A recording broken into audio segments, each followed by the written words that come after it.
សូមឈឺចិត្តត្រឹមតែ3ថ្ងៃជាមួយស្រស់ស្រីដែលខ្ញុំភាន់ក្តីកន្លងមិននឹកស្មានថា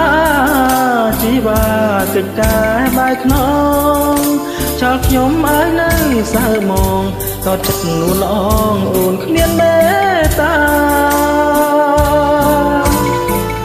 ធ្លាប់មានក្តីសុខគ្មានទុក្ខរំខា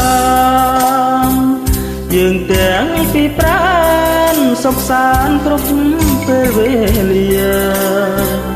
មានចិត្តស្ម័គ្រស្មោបដូរស្លាប់បដូររស់នឹងគ្នាស្រាប់តែអរាក្រំគ្រាពេលស្រពងងារនាងលាចេញទៅអស់ក្តីសង្ឃឹមអស់កម្លាំងចិត្តអស់ផ្លូវរីកចិត្តលួងចិត្តឈឺផ្សាមិនថ្មីឡើយអូនបងនៅមិនសូនសង្ខារយ៉ាងហោចក៏បានដឹងថាទឹកនេត្រាហូរគ្រោះអ្វីពីថ្ងៃនេះទៅខ្ញុំសូមសាចាភ្លេចស្រីឬចាសន្យាត្រឹមតែ3ថ្ងៃទៅចោនិមលបើអូនយល់ថាប្រពៃលះហើយស្នេហ៍ខ្វាភក្តីជាតិនេះជាតិថ្មីកុំឲ្យជួបទី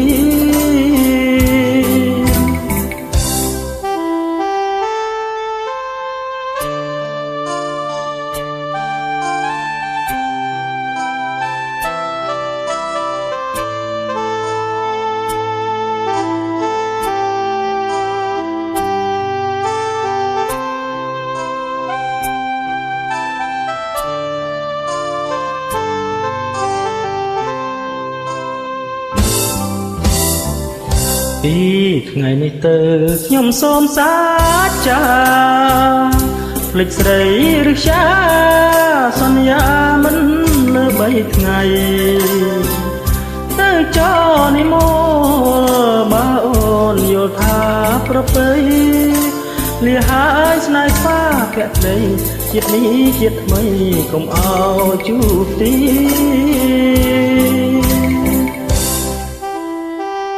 សូមអរគុណបាទ